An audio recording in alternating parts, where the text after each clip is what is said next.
I think it's more the smaller stuff, right? Like Yeah. the smaller milestones that have come with launching a company. Like, I think it's wild that people have that I've had conversations with people to recruit them, and they've been like, "Yeah, I'm in." Like I think that's a crazy, crazy, crazy thing to honestly to digest. Is that somebody left their other job and came to work with you? Like that's wild to me. If you really, really think about it. Yeah. I'm really proud of that.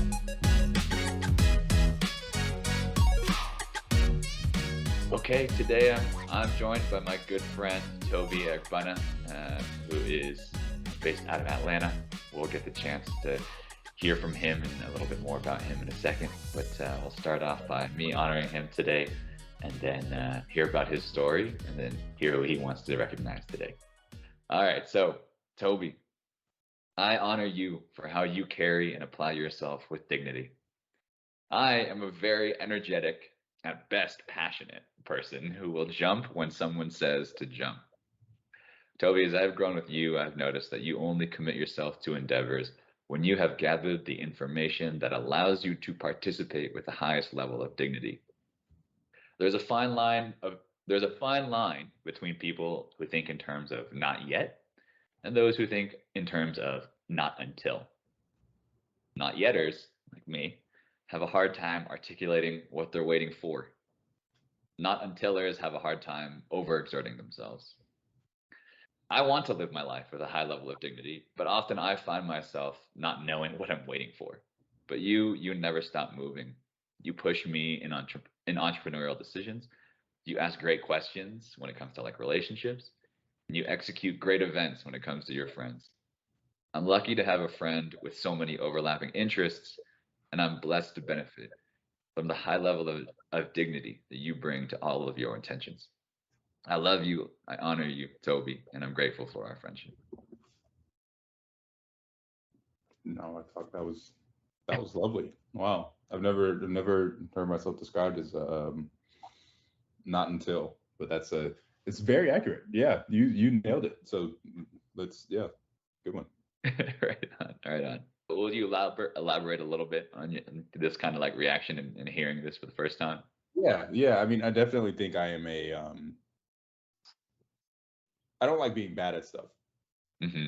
right? So like you've been trying to get me to ski for years, right? I've tried skiing. I'm not good at it. Yeah, And if I don't see a reason to go through, you're bad at everything the first time you do it, right? But if I yeah, don't right. see a reason to go through that, then I won't do it, Uh-huh. right? So, I for Chezi, I didn't know how to build apps.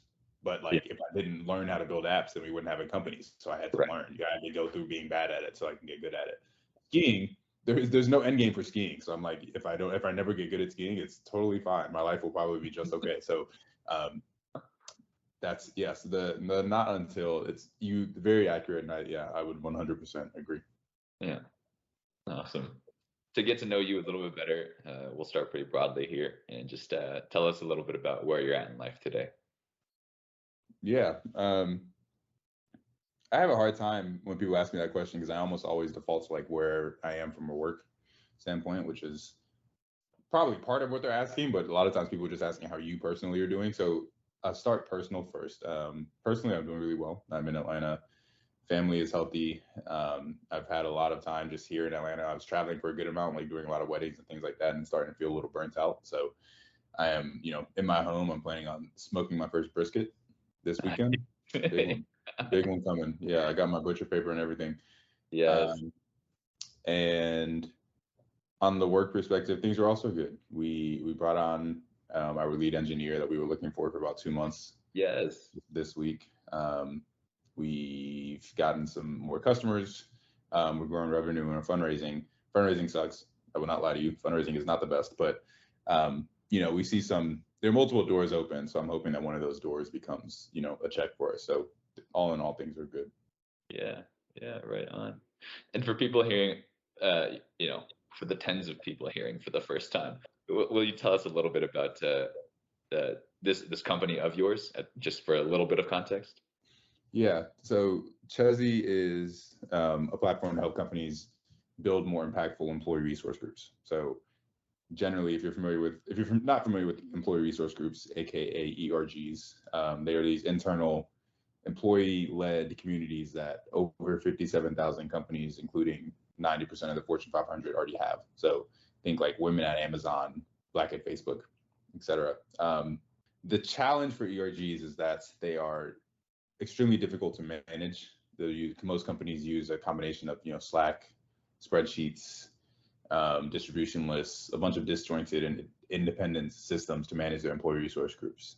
So our product centralizes that to make it very easy for employees to participate on one side, but also making it very easy for the diversity and inclusion managers, the people whose job it is to manage these ERGs, to track membership, to track events, to enter in new expenses, things like that. Thinking big picture here, though, we've heard multiple anecdotes about how companies use their ERGs as business resources, right? And start to connect their ERGs with their product teams, with their sales teams, with their marketing teams for things like content creation or content reviews, for product feature testing, for referrals. Right. And as we think about this long term, the goal is to help companies actually facilitate those interactions and do it systematically so we can actually change the way that companies do business. Very cool. Very cool. All right. Going a little deeper here to get to know Toby a little bit better. We talk about values a lot, but we'd love to know, what are your top 3 core values? Accountability, integrity, and candor. Nice. I don't know if I've heard candor. No. Will you tell us a little bit about each one of these and their significance? Why they're meaningful to you? Yeah, I mean, accountability is, if you say something you're going to do it. Yeah. Integrity is, I think the quote is like, integrity is what you do when no one's watching, right? Like I've had multiple opportunities to take shortcuts or do things that maybe our own customers wouldn't know about that would make our lives easier, but just wouldn't be like ethically right. Yeah. And doing those things, doing the hard things, even when there is an easier way to do it. And then last one is candor. I just appreciate people that are straightforward, right, and honest, and try not to beat around the bush. And it's something like it's interesting because I feel like everybody says that, like everyone wants people to be direct and honest, but until they actually are, and then it's like, push back, let's like feed around the bush a little bit and then hit me with it. So, and that's myself included. So, I try to practice that as much as I can, and I try in how I give feedback, but also in how I receive feedback. That how you say, wait, slow down. Like, let's be for a little bit. I don't think people would think of that when they hear candor. I think people think about like straightforwardness, right? And then their mind jumps to being direct, right? But there is this like tempo, there's this rhythm to it as well, that when you take time and pace with it, then candor can be very powerful, right? Right. Yeah, that's really neat. Yeah. Okay, so the next question, kind of peeling a layer back, is where are your fears at in life today? I feel like it's cliche. I think I fear failure, and it's weird because whenever I think about, you hear those stats about 90% of startups fail or something like that. And the issue for that is like how you define failure for a startup, right? But anyway, I hate the idea of us spending this time on something that doesn't last, right? That doesn't like make a long-term change. And I don't see a world in which we just like, we're just one of these startups that just doesn't exist in 2 years, right? That we just like shut it totally down. And that's where I think that definition of startup failure comes from for the most part, is like people just, they don't see a road to that big IPO, so they shut the company down and go work on something else. Like, that's not what we're here for. If we don't reach that big IPO, there is a world in which we just like exist as a company and work with a group of great customers and have a great team and stuff like that. Sure. But yeah, so that, I think that's something I fear. Any specific outcome?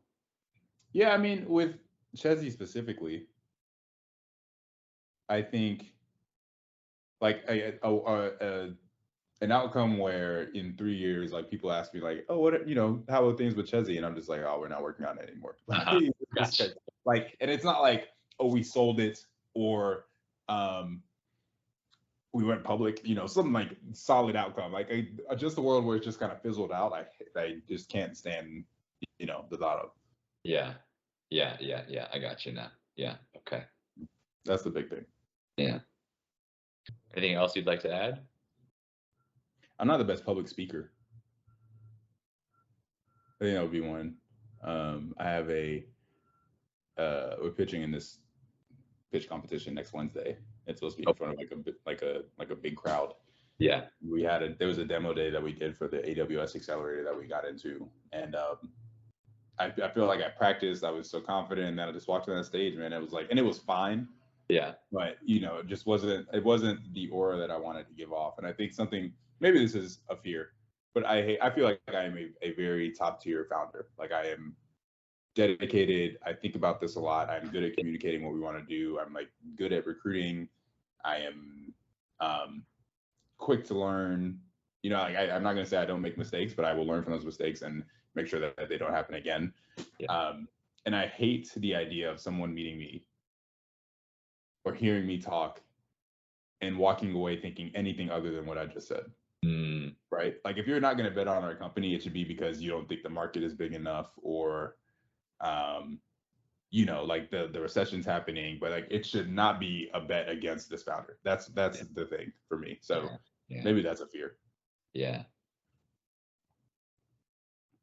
If I can just try to reword that, kind of sounds like, actually, let me ask the question.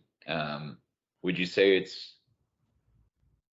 it's when external perceptions don't align with internal beliefs? Sure. That's a good way to put it. Yeah. Specifically around, I think, this startup thing. Yeah. No, honestly, I'd probably branch that out. Yeah. Yeah. The most applicable piece of it though is for Chesney. Yeah. Yeah. It's interesting because I've certainly heard, public speaking being a very common fear, right? Maybe that's at the core of it. No, I think it's like a side effect. Like I think I get nervous about public speaking. But maybe that's a different thing. Like, I mean, I think like a lot of people, I get nervous about public speaking, but specifically around speeches as it relates to Chesney, I don't know I wouldn't say that it adds to the nerves, but it's like, it is something to think about is, dang, I kind of messed up that speech. What do the people in the crowd think of me now? Yeah. Yeah. Are they starting to doubt me as a founder? Yeah. All right. Well, we will now move on to the next question. So I like that question because, everybody's going through something. And this next question I like because, yes, everybody's going through something, but when it comes to successes in life, we're also not all that we appear to be, right? So this next question is, what's something that you're proud of that not a lot of people know about?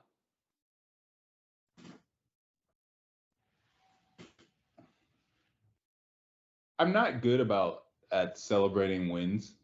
And I think part of that is because like it's like one of my best and worst traits in that, like you get that interview question, like what's your biggest strength? What's your biggest weakness? Like this would be weakness, right? Yeah. Like I'm not great about celebrating wins because I'm always thinking about like, okay, we hit 100K in revenue. When are we going to hit 250, right? When are we going to hit 500? Like there's just always something I could have done better. Maybe that stems from basketball, like 25 points, but I had 4 turnovers. Like, how do we think about that? So honestly, I'm proud of like everything from a work perspective. I'm proud of like where we are now. Statistically speaking, we are not supposed to be here, right? Like you and I. Yeah. You know what I mean? Like you and I are not supposed to be on this call right now. And I think we take a step back and look at it that way. Yeah. I think it's more the smaller stuff, right? Like the smaller milestones that have come with launching a company. Like I think it's wild that I've had conversations with people and to recruit them and they've been like, yeah, I'm in. You know, like I think that's a crazy, crazy thing to honestly to digest. Is that somebody left their other job and came to work with you? Like that's wild to me if you really think about it. Yeah. I'm really proud of that. I'm proud that we were able to like convince an enterprise business, single enterprise business that like the thing that we're working on will work for them. Yeah. Right. Like yeah. I'm proud of these things. Yeah. That's awesome. Definitely. And that is encouraging me to celebrate some small wins in my own entrepreneurial endeavors. So thank you for that. Let's try to put a twist on this question once, just because I feel like a lot of your answers have been, a lot of the topics that you have pulled from have been like, have been influenced by work. And I understand that like you are very deep in work, and you've got like a pitch next week as well. But I'm curious as far as maybe a non-work related secret accomplishment, small accomplishment in life you're proud of, and just like, you know what, like that's Toby too. And it could have been years ago too. You know, it doesn't have to be Yeah, recent. yeah. I mean, like the most obvious one is making the basketball team. That's definitely like and honestly, it legitimately doesn't really matter how big Chezzy gets. Like I probably still point to that as Yeah. my biggest life accomplishment, other than maybe like kids and marriage and stuff down the road. So, Yeah. I would Yeah. And for those that don't know, what basketball team was that? the University of North Carolina at Chapel Hill. Yes, sir. That's awesome. That's awesome. Okay. So I'm going to throw a question at you that we tried with somebody else, and it went surprisingly well. But that question is, if you would do us all a favor and impart some words of wisdom. This could be a life motto. This could be great advice that you've heard. This could be just words that you live by. But yeah, just kind of like, something like life advice, basically. Run your own race. Mm. Yeah. It's weird. I don't like fully agree that comparisons are bad. Like I do think in a way it could be motivating to see your neighbor working on something. You kind of say to yourself like, okay, I got to get my own stuff together. But especially in the startup space, it's like so easy to see so and so raised X round or got into X program or whatever else, and just think that like you're not doing enough. And it's easy to also easy to forget that like this person maybe has been working on this for like 8 years and you're like 1.5. Right. And even if you're at the exact same time frame, like you don't know what potential just like external connections setups that person has that you just don't have, that have made it maybe a little bit easier. So yeah, that would be mine. Run your own race. Yeah. I like what you say there about you might not know how long they've been doing it for.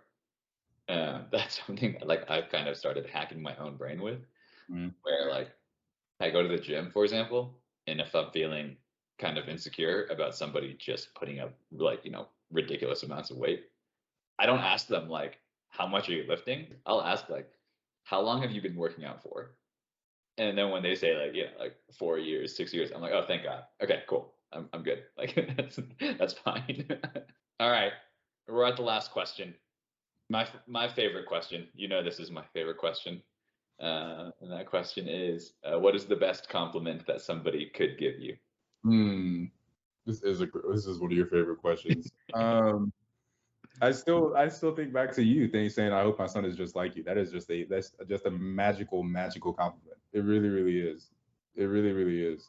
I feel like I don't know, you and I don't know for sure, but we can imagine like the love that you would have specifically for your son, to make that comparison. That's just, that's, I'm not even totally sure that I want my own son to be like me.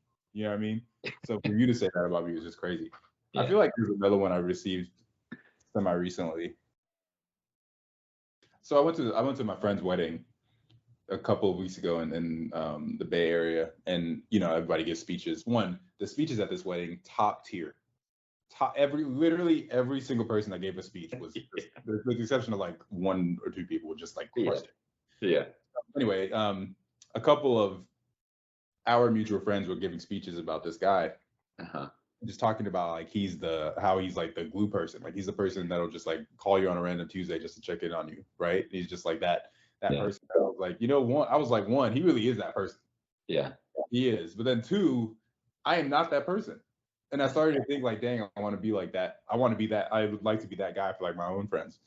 And I think that's something I can work on. I don't ever think I'll be doing it at the extent that he does, but it's, a random text, call, it never hurts, it makes people feel good. But then I was talking to my partner about this, and she was just saying, like, you're not that, but you are like I think the way I'm summarizing what she said is like, I'm the person that's like pushing my friends to do more, whether they want to or not. I'm always just kind of thinking like, oh no, you should start a business about that. Like they'll drop an idea and like, yeah, you should definitely start working on a software for that problem, or you should start a blog, or you know what I mean, or you should buy a house. Like I will like literally say like super outlandish Yeah, stuff. yeah. Totally, no, you do. Yeah. Yeah, and it's happened a couple of times where I feel like it's definitely been for the better. And I can think of my friend Julian here, who like he was planning on moving here, and he was like asking me if I wanted a roommate, and I was like, no offense, no, I'm good living on my own. And he was trying to find apartments. I was like, bro, you should really consider buying. Like it sucks. Finding a house sucks, but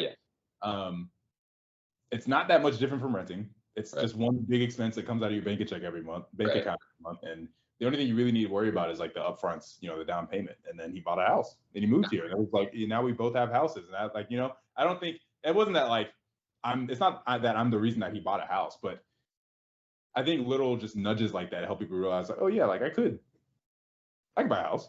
Yeah. I could start a company. I could write a book. I could do whatever else. So, while I don't have I'm not the glue person, I might be like the pusher. Yeah. An equally as valuable trait. Yeah. But yeah, that's not as good as I want my son to be like you, though. I won't lie. That's the top tier. A couple of things that I'm just going to say to review here before we close out. One, just for context, as I've gotten to know Toby, up to even that point, this was like a couple of years ago. There's so much about Toby that I admire. I'm pleased with dignity for today. But there is so much about Toby that I admire that to this day it's true. I told him that if I had a son, I said I hope he grows up to be like you. Certainly makes me nervous when Toby says, I don't know if I want my son to be like me, because now I'm like, well, what is Toby not telling me? Yeah, that's really, I'm thinking about the stuff that I don't do well, and I would want my son to be the best combination of the best version of me is maybe what I'm trying to say. Right. I want to go back and revisit a little bit also what you said about the pusher, right? Being the pusher. Going back to your values, which I have in front of me, accountability, integrity, and candor. I don't think, and this is just a gut reaction. Granted, I still think it's pretty true. I don't think that people would welcome pushers in their lives if they didn't have those three things. There's something about, say again? What three things? Accountability, integrity, and candor. Right? If somebody was pushing me, but they didn't have the integrity to be doing that for themselves, they didn't have the candor to make me feel vulnerable or welcome about my problems, and hold me accountable to check in, right? Julian, you coming down here? You gonna buy that house? Yeah. I don't think I don't think being a pusher is something that is very common in the world, at least in ways that we feel supported and we welcome. And good for you, and shout out to your partner who is able to call that out, and so effectively that you were able to pull on that example, which would have been a great answer to the secret accomplishment question. But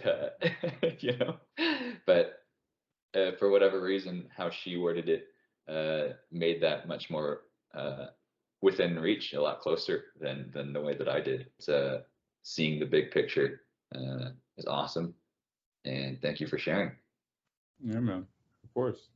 All right, now we have finally arrived. Do you have anyone in mind of who you'd like to honor today?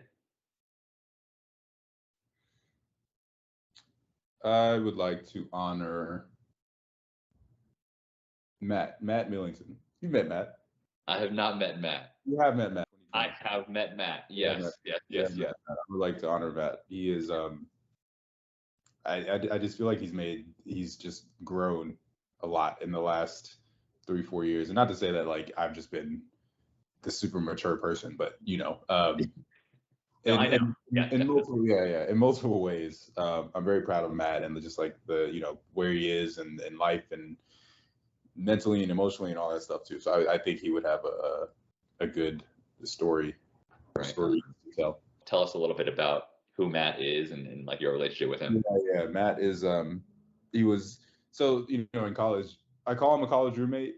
He wasn't technically a roommate. He lived two doors down, but there were legitimately multiple times where like I came home, no one else was home but Matt. So he basically lived there. Yeah. He and I have been friends, I think, since junior year of college. We haven't lived in the same city since, but we've remained pretty close. He's still in our group chat. He lives in DC now with his girlfriend, but yeah, that's how I know him. He's from North Carolina as well, from the Cary/Raleigh area. Okay. Yeah. Okay. Awesome. Matt, I honor you for your adaptability, your ability to be good in any hood, as some people like to say. You are a chameleon in the best way possible, and that something I really admire is that you can get along with just about anybody that you meet, and very few people will interact with you and say that they don't, that they don't like you, and that's it's a very admirable trait. I like the way that you do that, and you've just grown a lot as a person and as a friend. I think over the last 5-6 years in a way that I really admire and respect and look up to. So, Matt Millington, my guy, I honor you. Thanks again to Toby for joining today's episode of 5 Life Questions. I particularly enjoyed a couple of serendipitous moments, like how this identity of Toby the Pusher came up a couple of times. I mentioned it as I honored him. I think I even thanked him for being a pusher in my life. And then later on, he shared that story about being at a wedding and acknowledging while he is not a glue guy, he is a pusher, and that he takes pride in getting to play that role. I also thought it was funny that Toby talked about seeing no end game in skiing while I was wearing a Jackson Hole shirt. That may have been an obvious connection to some of you, but I assure you that was not a reference Toby was making acknowledging what I was wearing. Also, a couple of things stood out to me reflecting on the topics we talked about. The first thing was candor. Now, we shot this episode weeks ago. I've been thinking about candor ever since then, and what I have come to realize is how much I don't have it. I don't care for small talk. When I meet someone for the first time, I can ask 100 why questions and be done as soon as it gets to small talk. So candor, yeah, something I'll be thinking more about how I can work more on. Another thing that stood out to me was hearing Toby talk about his fear of public speaking. It's pretty well known that public speaking is a very common fear shared among people everywhere, often compared to the fear of death. But there are real life consequences on Toby's entrepreneurial endeavors when it comes to his successes and failures with public speaking. Although I am happy to share that the pitch competition that Toby was talking about, he ended up performing brilliantly and won. So yeah, maybe he's better than that than he gives himself credit for. You can see more about that pitch competition on Instagram, but I encourage you to go check out chezi.co, CHEZIE.co, to see what they're working on and what they're about. That's it for today's episode. I'd love to hear what stood out to you in my conversation with Toby. In the meantime, next week, we've got a conversation with Matt to look forward to. And remember, there's never a bad time to reach out to somebody you've been meaning to reconnect with. See you guys.